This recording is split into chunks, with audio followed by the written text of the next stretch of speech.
सबसे पहली important term जो है वो क्या है आपकी, बिजनेस ट्रांजैक्शन। किया था ना हमने बिजनेस ट्रांजैक्शन, कि जो बिजनेस ट्रांजैक्शन है वो कहाँ जाती है, वो जर्नल में जाती है। अगर कोई बिजनेस ट्रांजैक्शन है ही नहीं तो वो आगे फर्दर अकाउंटिंग प्रोसेस में डलती ही नहीं है, वो जर्नल में जाएगी ही नहीं। तो आपको आइडेंटिफिकेशन करनी होती है कौन सी बिजनेस ट्रांजैक्शन है और कौन सी बिजनेस ट्रांजैक्शन नहीं है। तो इसके लिए क्या होता है, पहला होता है money must be involve, second होता है आपका रिलेटेड टू बिजनेस। एक तो ये आप बिजनेस से रिलेटेड होनी चाहिए पहली, और दूसरी इंपॉर्टेंट बात money must be involve means financial nature की ट्रांजैक्शन होनी चाहिए, मनी इसमें इन्वॉल्व रहनी चाहिए। अब मनी इन्वॉल्व का क्या पॉइंट है, मनी चाहे पास्ट में इन्वॉल्व हो, चाहे प्रेजेंट में इन्वॉल्व हो, चाहे फ्यूचर में इन्वॉल्व हो, मनी इन्वॉल्व होनी चाहिए। अब इसका एग्जांपल, आपको पहले ही गारमेंट्स का हमारा बिजनेस था, गारमेंट्स के बिजनेस में कोई कस्टमर था, उसने आपको पहले ही एडवांस दे दिया था, ठीक है, उसने आपको मई में ही एडवांस दे दिया था और आज आपकी शॉप से आके वो अपना पैसे पहले आ गए थे लेकिन अपनी जो गुड्स हैं उसने वो आज ली, अपनी ड्रेस जो है उसने आज ली। तो इसमें क्या है, मनी पास्ट में इन्वॉल्व है। एक कस्टमर आया, उसको ड्रेस पसंद आई, उसने आपको पैसे दिए, मनी दी और ड्रेस ले गया, तो बोलेंगे प्रेजेंट में मनी इन्वॉल्व है। और एक कोई आपका नोन आया, कोई आपका फ्रेंड आया, वो आया, उसने ड्रेस पसंद की और आपको बोला पैसे मैं बाद में दे दूंगा, तो उस केस में पैसे फ्यूचर में आएंगे, तो फ्यूचर में मनी इज इन्वॉल्व। तो ऐसे करके क्या बोलते हैं, इसको बोलते हैं बिजनेस ट्रांजैक्शन। वेरी इंपॉर्टेंट, अगर कोई बिजनेस ट्रांजैक्शन नहीं है तो वो आगे अकाउंटिंग प्रोसेस में जाती ही नहीं है, ये पॉइंट आपने ध्यान रखना है। इसके बाद आपको एक और चीज ध्यान रखनी है, बिजनेस एंड ओनर। बिजनेस कौन सा है हमारा, गारमेंट्स का, राम इज द ओनर, ठीक है। एग्जांपल ले लेते हैं, राम ने शॉप खोली है, राम ओनर हो गया और जो बिजनेस, राम ही बिजनेस कर रहा है, राइट। तो अब जब आप अकाउंटिंग करोगे, पहला सबसे इंपॉर्टेंट पॉइंट, अभी तक तो आप शायद ये समझते हो कि कैसे बोलते हैं, शॉप किसकी है, राम की, बिजनेस किसका है, राम का, ऐसे ही बोलते हैं नॉर्मली हम। लेकिन अब क्योंकि आप अकाउंटिंग पढ़ने लग गए हो और आपका फर्स्ट स्टेज जो है, इनिशियल बिगिनिंग स्टेज जो है वो स्टार्ट हो गई है, तो आपको ये पहला इंपॉर्टेंट रूल ध्यान रखना है अकाउंटिंग का कि ओनर और बिजनेस अलग अलग होते हैं। तो शॉप किसकी है, बिजनेस की, उसमें जो सामान पड़ा है किसका है, बिजनेस का। ओनर क्या है, बिजनेस चलाने के लिए सबसे इंपॉर्टेंट पर्सन है। तो अगर हम अकाउंटिंग करते हैं, हम ओनर के पॉइंट ऑफ व्यू से नहीं करते, हम बिजनेस के पॉइंट ऑफ व्यू से करते हैं। सब कुछ किसका है, बिजनेस का। बिजनेस ने ओनर को, आप ये कह सकते हो कि बिजनेस ने ओनर को हायर किया हुआ है और बदले में उसको प्रॉफिट देता है, राइट। तो इस पॉइंट ऑफ व्यू से हम अकाउंटिंग करते हैं कि सबका सब कुछ किसका है, बिजनेस का, राम का नहीं है। एज अ लेमैन और as a normal person accounting से अलग तो हम यही बोलेंगे, बिजनेस किसका, राम का, शॉप किसकी, राम की, सब कुछ किसका, राम का। लेकिन अकाउंटिंग पॉइंट ऑफ व्यू से हम बोलेंगे कि अकाउंटिंग हमेशा बिजनेस के पॉइंट ऑफ व्यू से होती है। Business and owner are two separate persons. ये तो नेचुरल पर्सन है ना, और ये जो है इसको आर्टिफिशियल पर्सन माना जाता है बिजनेस को। तो ध्यान रखना है, ओनर और बिजनेस अलग अलग हैं। अकाउंटिंग किसके पॉइंट ऑफ व्यू से होती है, बिजनेस के पॉइंट ऑफ व्यू से होती है, ओनर के पॉइंट ऑफ व्यू से नहीं होती है।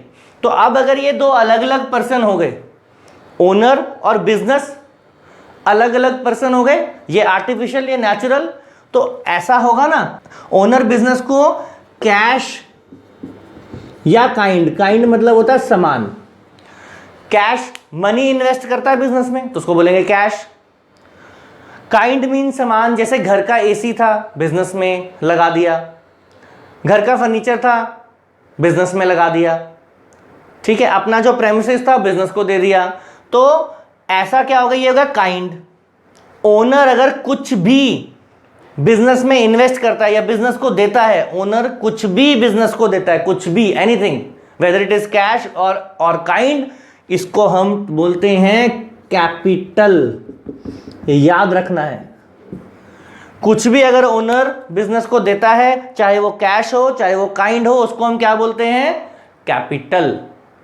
वैसे ही अब राम को जरूरत पड़ी, राम का फ्रेंड आया शॉप पे, कहता है इमरजेंसी यार थोड़े से पैसे दे दे। तो राम ने क्या किया, बिजनेस कैश बॉक्स खोला, उसमें से पैसे दे दिए। अब पैसे किसके हैं, बिजनेस के। राम ने उससे बिजनेस का काम तो किया नहीं, राम ने क्या किया, उससे अपना कोई पर्सनल, देखो बिजनेस का तो फ्रेंड नहीं है ना, वो ओनर का फ्रेंड है, राम का फ्रेंड है। तो राम ने बिजनेस के पैसे से अपना पर्सनल काम कर लिया, तो क्या हो जाएगा, उसको क्या बोलेंगे, उसने ड्राइंग्स कर ली। क्या बोलेंगे उसको, क्या कर ली, ड्राइंग्स कर ली। आपको ये दो टर्म्स बहुत इंपॉर्टेंट हैं और इससे रिलेटेड काफी सारी जर्नल में आपको एंट्रीज भी आती हैं, तो आपको ये क्लियर होनी चाहिए। ओनर अगर कुछ भी बिजनेस को देता है, ओनर अपना कोई पर्सनल चीज, जो उसकी पर्सनल चीज है, चाहे वो मनी है, कोई गुड है, कोई फर्नीचर है, कैश है, अगर वो बिजनेस को देता है तो उसको बोलेंगे कैपिटल। और बिजनेस से कुछ भी ले जाता है, चाहे कैश चाहे काइंड, कैश भी ले जा सकता है, काइंड, अगर गारमेंट्स की जरूरत पड़ी राम को तो अपनी शॉप से ले गया, ठीक है, तो उसको क्या बोलेंगे, ड्राइंग्स। राम बिजनेस के पैसे से कोई पर्सनल काम कर लेता है, बिजनेस का कोई एसेट, बिजनेस की कोई प्रॉपर्टी अपने पास ले जाता है, बिजनेस की कोई गुड अपने पर्सनल यूज के लिए उसका इस्तेमाल करता है, जो भी कैश ले गया या गुड्स ले गया, उससे उसने अपना पर्सनल काम किया, बिजनेस का काम नहीं किया, तो उसको बोलेंगे ड्राइंग्स। सबसे इंपॉर्टेंट टर्म्स क्या होती है, डेटर एंड क्रेडिटर्स।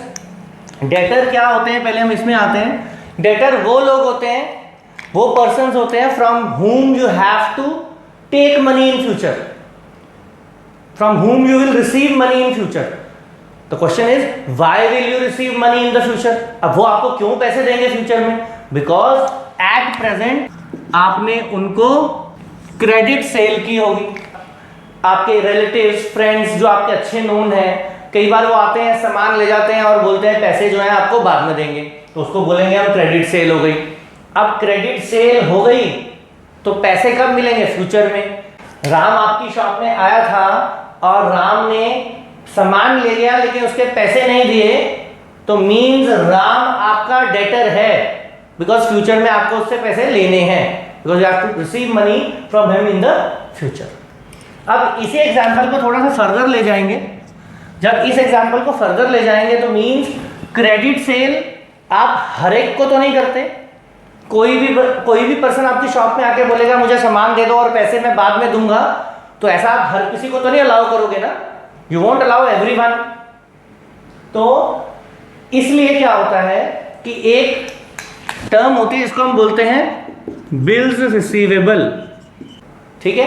तो बिल रिसीवेबल का एक ऑप्शन होता है कि क्रेडिट सेल हुई लेकिन आपने क्या किया, रिटर्न में बिल बना लिया। उस बिल में ये लिखा होता है कि भैया फ्यूचर में आप मुझे इतने पैसे इस डेट को दे दोगे, ये वर्डिंग लिखी होती है बिल में, ठीक है। इस टर्म को भी हमने डिटेल में फ्यूचर में बिल्स ऑफ एक्सचेंज हमारा चैप्टर होता है उसमें करेंगे। अभी फिलहाल इतना समझना है, क्रेडिट सेल हुई लेकिन विद डॉक्यूमेंटेशन, उसका हमने एक डॉक्यूमेंट बना लिया, उससे साइन करवा के रख लिया कि फ्यूचर में आपने हमें इतने पैसे देने हैं। अगर आप डॉक्यूमेंट साइन करवा लेते हो तो हम उसे कहेंगे कि बिल रिसीवेबल बन गया हमारा, वो डॉक्यूमेंट जो है उसको बिल रिसीवेबल बोलेंगे।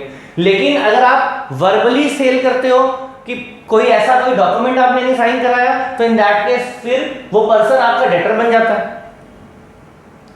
दोनों ही केसेस में आपको पैसे मिलने हैं। इस केस में देयर इज डॉक्यूमेंटेशन, जिसने पैसे देने हैं उसने आपको रिटर्न में दे रखा है कि I will give you this much money on that date, और इसमें वर्बली बोला हुआ है कि मैं आपको 2 महीने बाद पैसे दे दूं।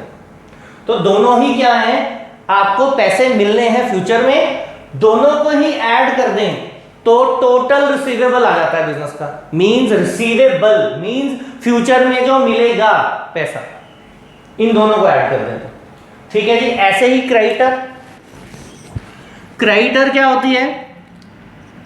क्रेडिटर मीन्स आपने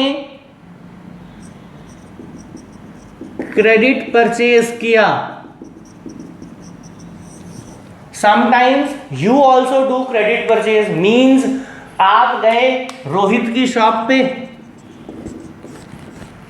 रोहित आपका अच्छा नोन है, सामान लिया, उसको कहा पैसे भैया बाद में दे दूंगा, 2 महीने बाद दे दूंगा आपको पैसे, उसने भी आपको अलाउ कर दिया। तो इन दिस केस क्या है? रोहित आपका क्रेडिटर है, बिकॉज रोहित को आपने फ्यूचर में पैसे देने हैं। क्यों देने हैं? क्रेडिट परचेज की वजह से। इसमें पैसे देने हैं, इसमें पैसे मिलेंगे। मिलेंगे कब? जब क्रेडिट में सेल की। पैसे पेमेंट कब करनी है? जब क्रेडिट में परचेज की। क्लियर? अब इस केस में भी ऐसा हो सकता है कि आप किसी न्यू पर्सन के पास जाओ और उसको बोलो कि मुझे सामान दे दो और पैसे जो है मैं आपको फ्यूचर में दे दूंगा, तो वो एग्री नहीं करेगा। तो ऐसे क्या होता है, ऐसी सिचुएशंस के लिए बिल्स बनते हैं। जैसे हमने पहले बनाया था ना ये बिल रिसीवेबल, इसमें भी बिल बनेगा। इस टाइम जो कस्टमर आया था हमारे पास, हमने उससे लिखवा लिया था कि फ्यूचर में इस डेट को पैसे मिल जाएंगे। यहां पे अब हमें खरीदना है किसी से सामान, तो वो हमसे बोला, हम उसको लिख कर देंगे कि हम आपको पैसे दे देंगे 2 महीने के बाद, या साइन करेंगे डॉक्यूमेंट के ऊपर। तो इन दिस केस बन जाएंगे बिल्स पेबल।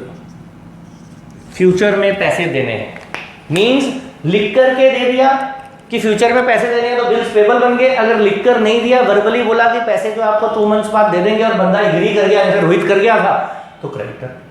दोनों को ऐड करें, डेटर और बिल रिसीवेबल को, तो टोटल रिसीवेबल, फ्यूचर में जो पैसे रिसीव होने हैं वो, और इन दोनों को ऐड करें, क्रेडिटर और बिल पेबल को, तो टोटल पेएबल, फ्यूचर में जो पैसे पे करने हैं।